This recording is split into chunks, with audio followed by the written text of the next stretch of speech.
한국불교 금강선언 총재 화란 스님과 함께 알기 쉬운 불교 이야기에 대해 배웁니다. 오늘은 태자의 가정생활에 대한 말씀을 주로 드리겠습니다. 실달 태자께서 결혼 당시의 나이에 대해서는 여러 가지 학설이 있습니다.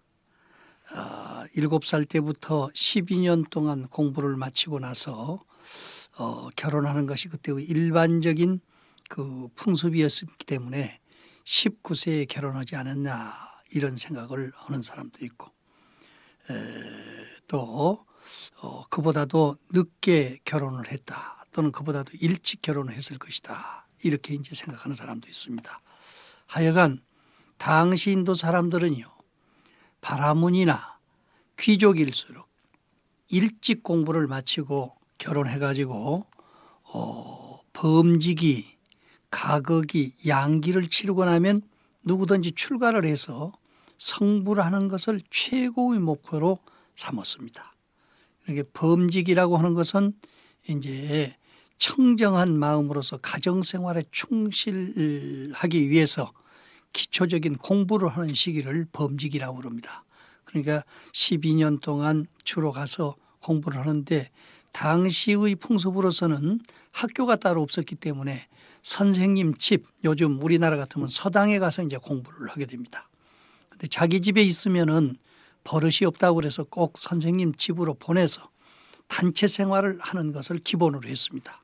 그렇기 때문에 부처님도 별도로 한 장소에다가 별장을 지어가서 알소나 선생이라고 하는 선생님을 별도로 모셔가지고 교육을 했다, 이런 이야기가 있습니다.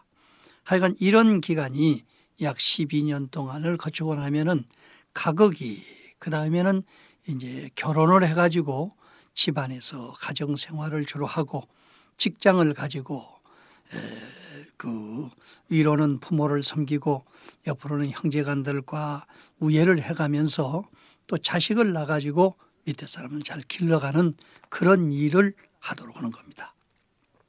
태어나면서부터 이 범지기를 총괄적으로 쳐서 약 20년 이렇게 잡는다면은 이제 20살쯤에서 결혼을 해가지고 약 20년 동안 40세까지는 가거기로서 이제 가정생활을 중심으로 하게 됩니다. 이 시기가 지나면은 누구나 출가해서 성불하는 것을 최고의 목표로 출가들을 하게 됩니다. 그래서 어떤 사람은 가능한 한 공부는 철저히, 사랑은 밑뿌리까지 파헤치는 열성을 다했습니다. 그러니까 공부는 20년 동안 하고 나면은 공부할 틈이 없어. 사회생활을 해야 되기 때문에. 또 결혼을 해서 가정생활을 하는 시간이 20년 동안이기 때문에 그동안 사랑을 못 하면은 인생을 제대로 못 사는 것 같은 기분이 납니다. 그렇기 때문에 아주 밑뿌리까지 파헤치는 그런 열성을 다해서 사랑도 하고 공부를 했던 것입니다. 하여간 이런 시기가 지나가면 누구나 출가할 것을 생각했습니다. 그것은 그때 당시 인도의 아주 풍습입니다. 그래서 부처님의 아버지는 이들 두 사람이 어떻게 하면 그 결혼을 해가지고 사는 그 소위 야수다라와 또 우리 실달태자가 어떻게 하면은 그렇게 결혼 생활을 잘 할 수 있을까 생각을 해서 미리부터 지금 별장을 지어줄 그런 생각을 했다고 합니다. 그런데 인도에서는요, 그때 당시 결혼을 하려고 할 때는 어제도 잠깐 말씀드렸습니다마는 자찬식이라고 하는 것을 합니다. 말하자면은 같은 또래의 청년들을 한 장소에 모여가지고 또 그 선택된 여인들을 다 한 자리에 모여가지고 거기서 소위 남자들이 자기가 그동안에 익혔던 모든 학문과 이제 기능을 갖다가 전부 연습을 하고 말하면 경기를 합니다. 그래서 최고로 1등을 한 사람이 최고로 아름다운 여인의 손을 잡고, 그 다음에 2등한 사람이 2등 여인, 3등한 사람이 3등 여인을 소위 선택을 해서 결혼을 하게 되거든요. 그래서 이제 부처님도 많은 그 대중이 모인 가운데서 64종의 문해와 20주종의 그 소위 무술을 익혔는데 그때는 창 던지기라든지 또 각기라든지 기마술이라든지 궁술이라든지 이런 것을 해가지고 활을 쏘았는데 최고로 그 철로 된 북이 7개를 내뚫고 가가지고서 마침내 거기에서 그 셈을 받기 때문에 지금도 이제 전천이라고 그래가지고 그 부처님께서 쏜 그 화살이 떨어진 자리에서 우물이 났다고 그래서 전천, 화살연자, 셈천자, 전천이 지금도 이제 있습니다. 하여간 이와 같은 소위 이 문물을 겨뤄 가지고서 결혼을 해서 최고로 아름다운 야수다라를 선택을 했기 때문에 어떻게 하면은 이들을 아름다운 생활을 할 수 있도록 할까? 또 본인들 생각도 마찬가지죠. 20년 동안밖에는 가거기가 이루어지지 않기 때문에 그동안을 어떻게 참 멋있게 생활할 수 있을까? 이런 생각을 가집니다. 그래서 아버지 정반항은 이 세상에서 둘도 없는 연리동기의 그 사랑을 영원히 또 마음껏 누려주기 위해서 바람 좋고 물 좋고 산 맑은 집터를 잡아가지고 봄, 여름, 가을, 겨울 사시장철 때를 따라서 즐겁게 지낼 수 있는 새 궁전을 지어줬다고 합니다. 그 규모의 넓고 큰 것이나 그 유난의 장엄한 모습은 마치 높은 탑이 창곡에 솟은 것 같고 안개가 바람에 나부낀 것과 같았다고 합니다. 하늘을 가로질러 나는 듯한 다리는 때아는 무림개처럼 보이고 정원의 숲들은 계절을 기다리지 않고 꽃을 피웠으며 그 가운데서 철롱 천녀들이 악기를 연주하고 수백 처녀가 춤을 추어서 봄바람 가를 비해도 인생의 수심을 잇고 문자 그대로 신선 생활을 영위할 수 있도록 했다 그런답니다. 이와 같은 화스러운 생활을 할 수 있도록 아버지는 여름철에 지내는 하시전, 겨울철에 지내는 동시전, 봄과 가을에 지내는 우시전 등을 만들어 가지고 화려한 생활을 할 수 있도록 최선을 다해 주었습니다. 그래서 밤낮으로 노래와 춤을 즐기고 노비들까지도 쌀밥을 먹일 정도로 화려한 생활을 하였습니다. 그러나 인생은 갈수록 의심투성이고 고난뿐이었음을 느꼈습니다. 부처님은 성구경이라고 하는 경에서 다음과 같은 말씀을 하십니다.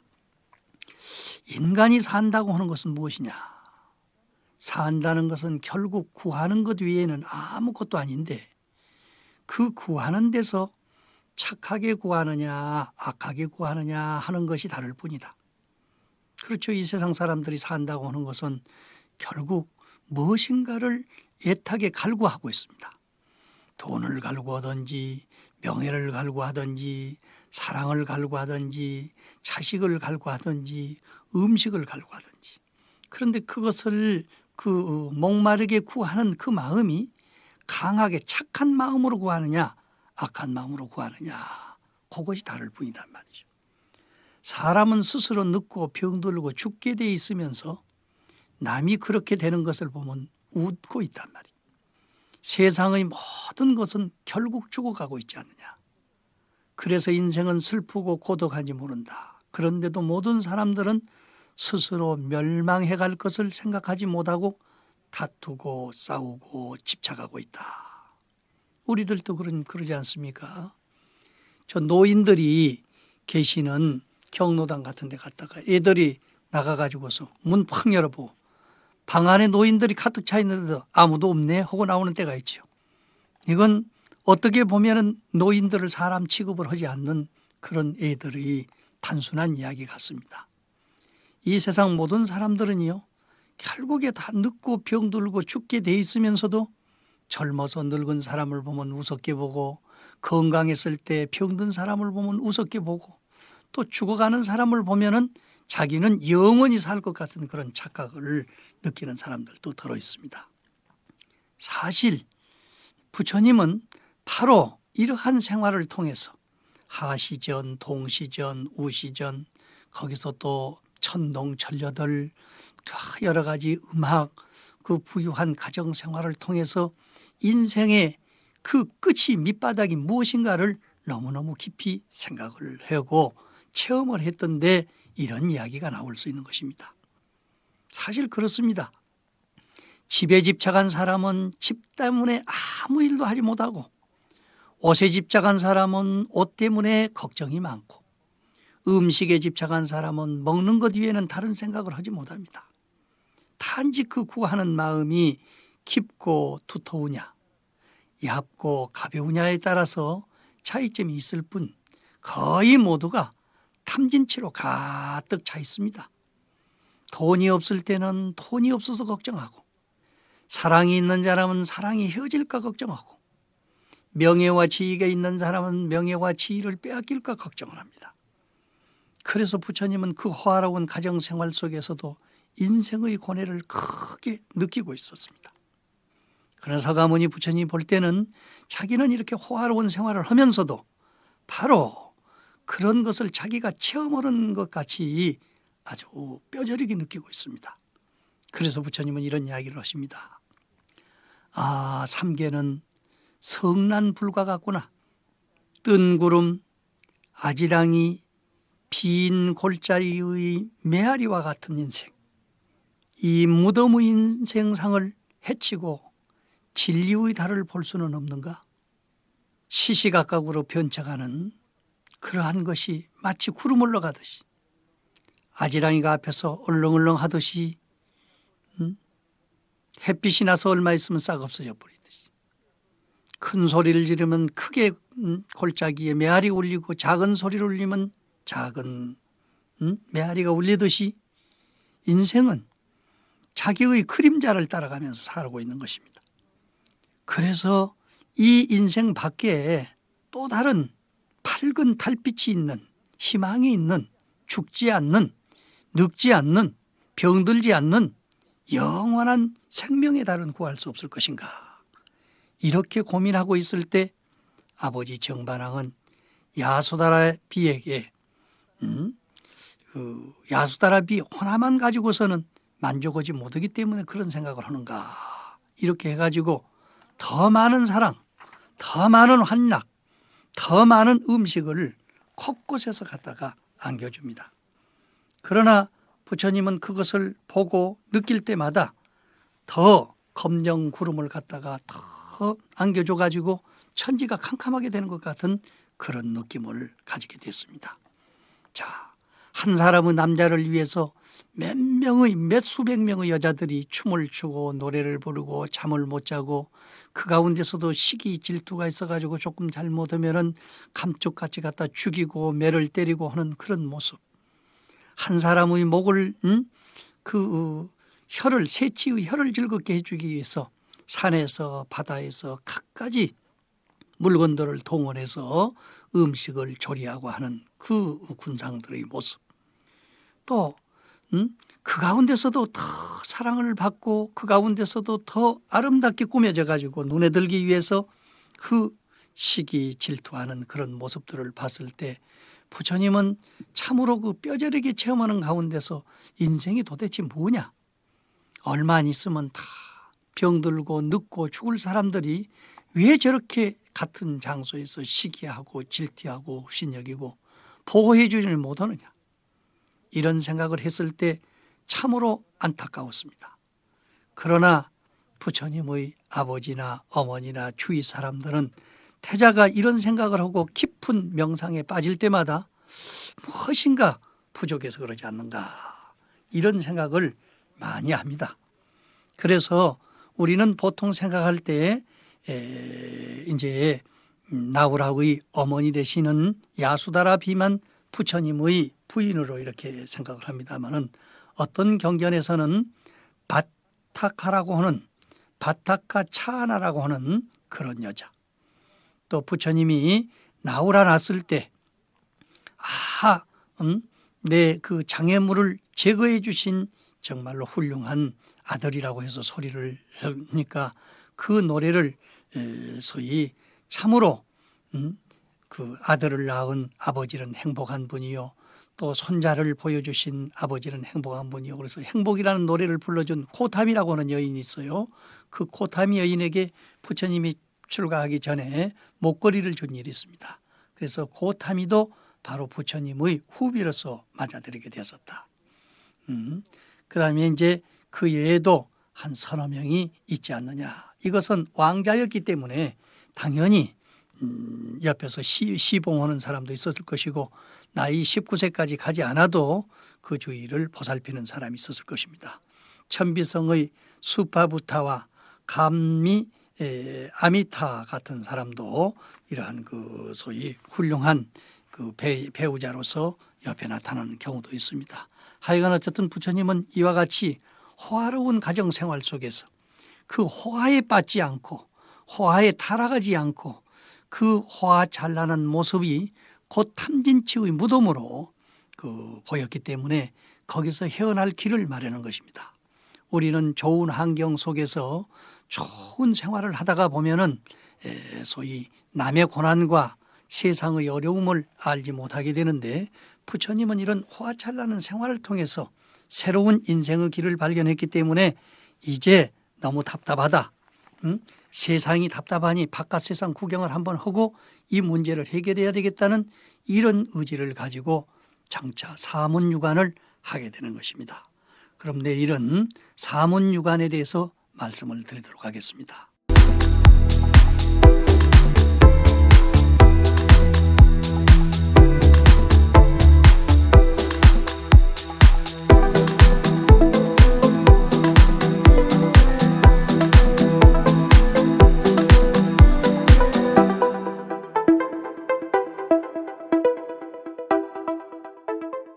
무엇이고 극에 달하면 실증이 나게 되어 있습니다. 산의 진미가 때를 따라 들어오고 흑백의 미들이 밤낮으로 바뀐다 하더라도 한 번 마음에 허망을 본 사람은 다시 그것에 속지 않게 되어 있습니다. 태자는 그날부터 깊은 궁전의 사람이 돼가지고 세상의 참모습을 까마득히 잊어버린 듯 말이 없었습니다. 부왕도 또한 태자가 세상을 싫어한다고 하는 마음을 낼까 봐 백방으로 힘을 다해서 현세의 쾌락을 맛보게 했지만은 태자는 오히려 인생의 비회를 관하는데 게을리하지 않았습니다. 이것은 부처님께서 성도한 뒤에 사이국 기수국 고도군에서 설한 법문 가운데 잘 드러나 있습니다. 비구들이여, 나는 건강했고 아름다웠다. 내 집에는 연못이 있었는데 푸른 연꽃과 붉은 연꽃, 흰 꽃이 피는 못이 있었다.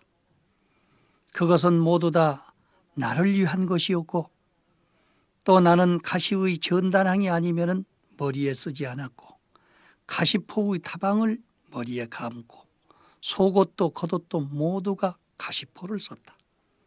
머리에는 늘 한냉 티끌 바람, 그 바람에 나부끼는 풀과 이슬을 막기 위해서 흰 천개가 꽂혀 있었다. 나의 집에는 3개의 궁전이 있었는데 하시전, 동시전은 여름과 겨울에 지내는 곳이었고 우시전은 장마철에 머무는 곳이었었다. 비가 오는 넉 달 동안에는 우시전에서 항상 무의들에게 에워싸여서 노래와 춤을 즐겼었다. 다른 데서는 노비들을 겹밥에 신죽을 섞어서 주는데 우리 집에서는 쌀밥과 고기를 주었다. 그러나 이러한 번영과 아름다움과 건강 속에서도 모든 것을 다 잊어버리고 살 수 있었지만은 다른 사람들이 늙고 병들고 죽는 것을 보고 그것을 조소하고 싫어하는 까닭에 그 영광스러운 청춘과 아름다운 건강, 자랑스러운 사랑을 모두 버릴 수 있었다. 이것은 체험하지 않는 사람은 말로 표현할 수 없을 것입니다.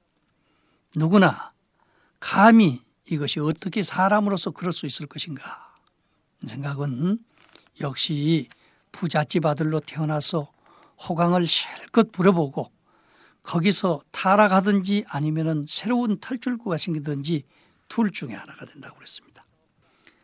저 파리어 니카야 경 26 성구경에도 이와 같은 글이 쓰여져 있습니다.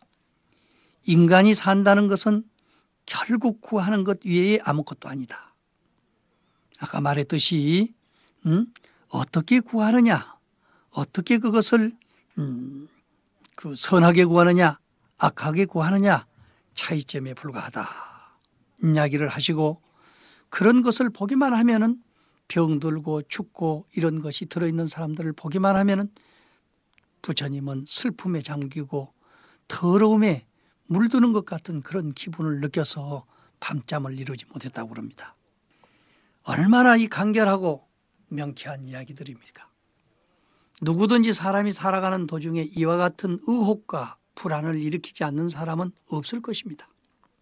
그러나 태자는 그 누구보다도 이것을 통감하였고 깊이 반성한 한 사람으로부터 어떻게 하면 거기서 헤어나 볼까 하는 몸부림치고 있던 사람 중 한 사람입니다.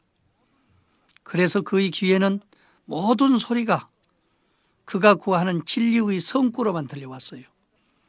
어떤 소리가 납니다. 거룩한 자여, 고통에 잠긴 사람들을 보고 원을 일으켜서 행을 거듭하신 옛일을 회상해라. 집을 떠날 때는 지금이 아니냐? 큰 자비로서 탐진치 삼도구 사람들을 구하지 않을래?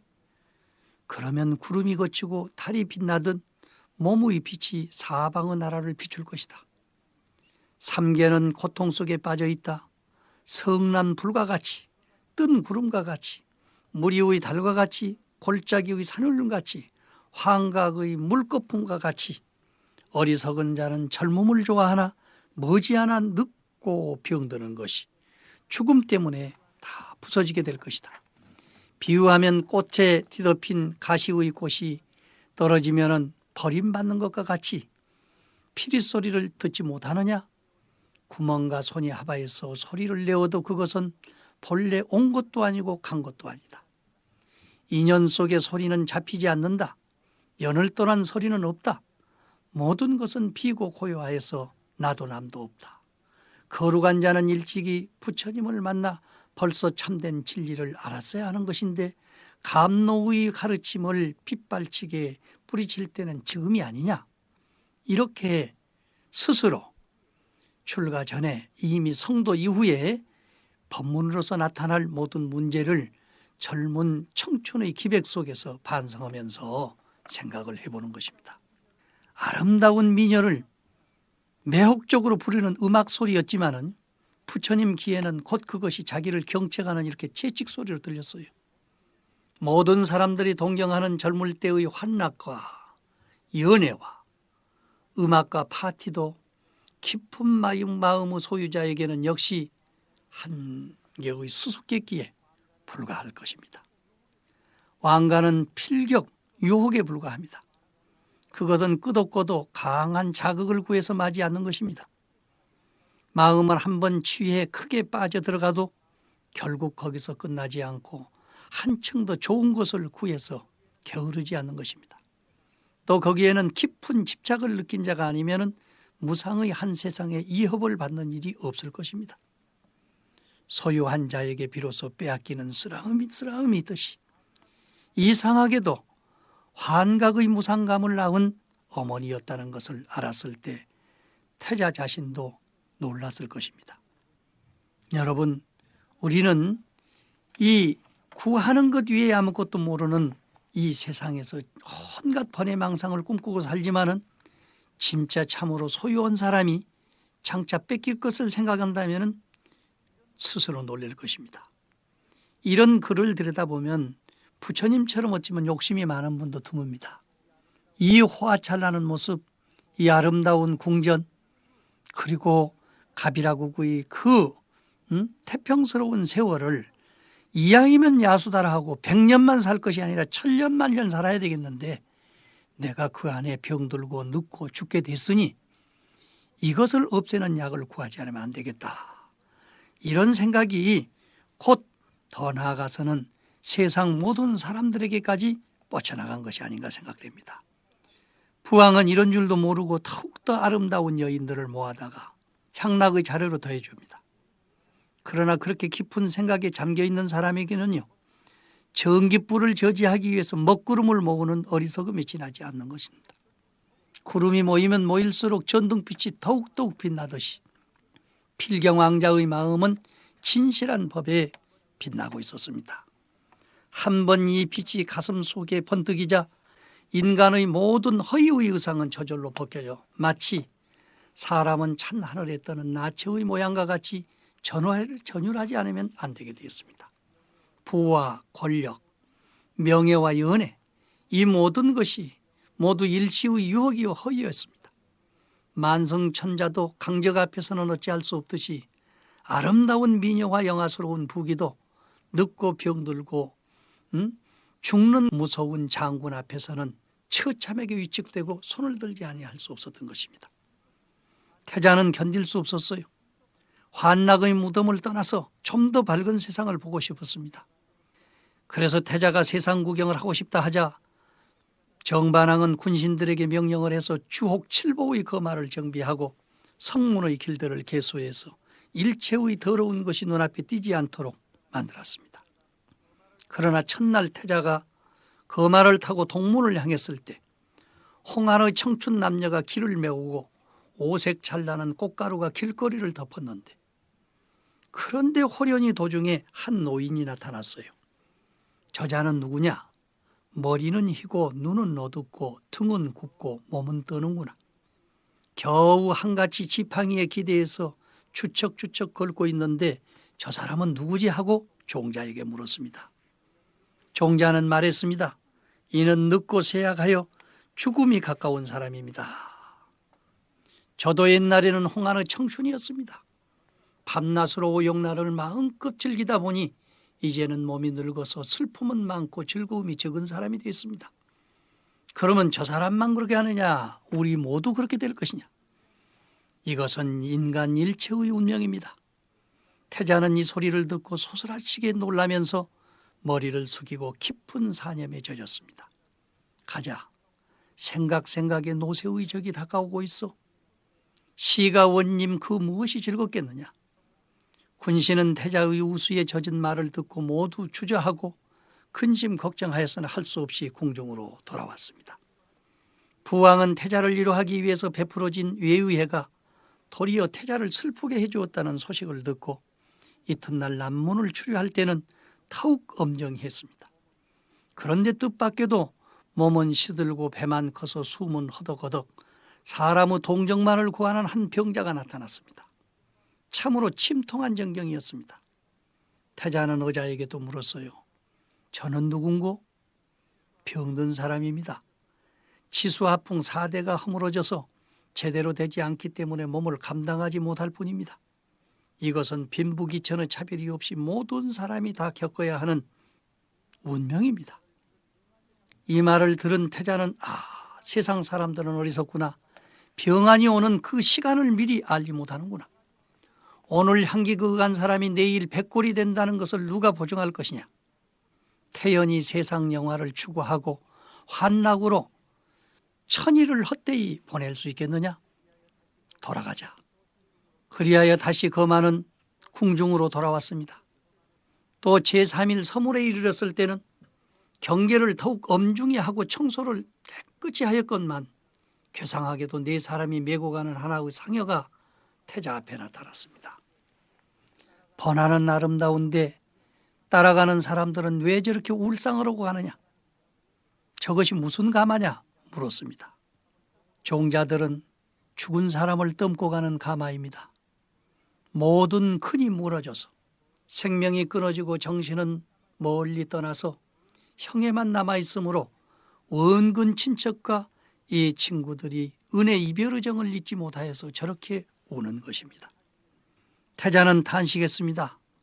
참으로 세상은 어리석구나. 사람이 어디에 죽음이 없겠느냐. 죽음을 면치 못하는 이 몸을 가지고 죽음에 대한 주의를 왜 이다지도 게을리 하지 않는다는 말이냐. 이태롭다. 어서 가자. 인생무상이 정광석화와 같이 몰려오는구나. 그때에 대신 바라문의 아들 우다이라고 하는 사람이 옆에 있다가 아주 뛰어난 변제, 말재주를 가지고 있는 사람이기 때문에 태자를 달랬어요. 사람은 득의 성실을 놓쳐서는 안 됩니다. 이때에 향락하지 아니하면 어느 때를 기다리겠습니까? 늙고 병들고 죽는 것은 자연한 이치라 이 세상 누가 그것을 면할 수가 있겠습니까? 그러기에 젊어서 놀지 않고 늙어서 어떻게 놀겠습니까? 더구나 재색을 겸비한 태자 같은 사람으로서 성색의 아름다움을 맛보지 못한다면 어떻게 일생일대의 한스러운 일이 아니겠습니까?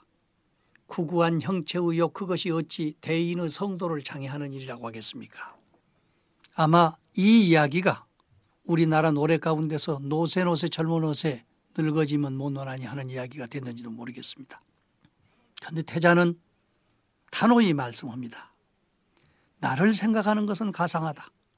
그러나 내 정성껏 그대에게 고하노니 세상 일체의 쾌락은 오직 무상한 모양뿐이요. 만일 늙고 병들고 죽는 고통이 있어 홍한 청춘이 영원히 계속된다면 나도 여러분과 같이 즐겨야 할 것이다. 여러 선인은 다 타락의 범부일 뿐 나에게는 경중의 가치가 없어. 왜? 지금까지 신성 공부한다고 하는 사람들이 한 사람도 늙고 병들고 죽지 않는 약을 만들어준 사람은 없었기 때문에. 그래서 나는 이것을 생각하고 밤잠을 이루지 못하는데 무슨 틈이 있어서 욕에 집착할 것이 있어 무상의 쾌락을 추구하겠느냐. 그야말로 말과 말은 통절을 다해서 사람의 폐부를 찔렀습니다. 이에 우다이의 교훈도 대답할 바를 모르고 유유히 물러갔어요. 다음 날 풍문에 이르렀을 때입니다. 갈색의 옷을 입고 머리를 깎고 바루를 손에 들고 이의당당하게 걸어오는 선인이 한 사람이 있었습니다. 저가 누구냐? 직접 내려가서 물었습니다. 출가사문입니다. 태자는 차에서 내려서요. 그의 앞에 다가가서 출가 후 행은 어떤 얘기 있습니까? 정중히 물었습니다. 늙고 병들고 죽는 무상을 떠나서 해탈의 자유를 얻으며 세간의 염해를 버리고 바른 법에 의해서 도를 닦고 자비로서 모든 중생을 구제하는 것입니다. 이 말을 듣고 태자는 인간의 어떤 것이 이보다 더 훌륭한 것이 있겠느냐 하고 그날은 즐겁게 원림에 들어가서 놀았습니다. 이것이 인간 세상에서 최고의 유형이에요. 최후의 유형입니다. 또 이 안에였습니다. 부처님은 조금 더 거리낌이 없었습니다. 그래서 그날 즐거이 놀고 나중에 이제 집으로 돌아와 가지고서 아버지한테 출가를 종용합니다마는 아버지는 아기를 하나 낳아주기 전에는 안 된다고 그래서 10년을 기다려서 출가를 하시게 됩니다. 이 이야기는 부처님의 경전에 매우 극적으로 장엄이 되어 있습니다. 그래서 우리 부처님 출가를 사문유관으로 대표적으로 설명을 하고 있습니다. 그러나 이것이 과연 초하루, 초이틀, 초삼일, 초나흘 해서 사문유관으로 정식으로 됐는지는 모르지만은 이 생로병사의 인생고를 여기에 비유해 가지고 설명을 할 수 있었다고 하는 것은 우리 불전 문학 가운데서 최고의 아름다움을 장식하는 글귀라고 볼 수 있습니다. 사람은 누구나 늙고 병들고 죽게 되어 있습니다. 여기서 헤어날 수 있는 의지를 가진 사람이 세상을 젊음으로 물들일 수 있는 승자가 될 수 있습니다.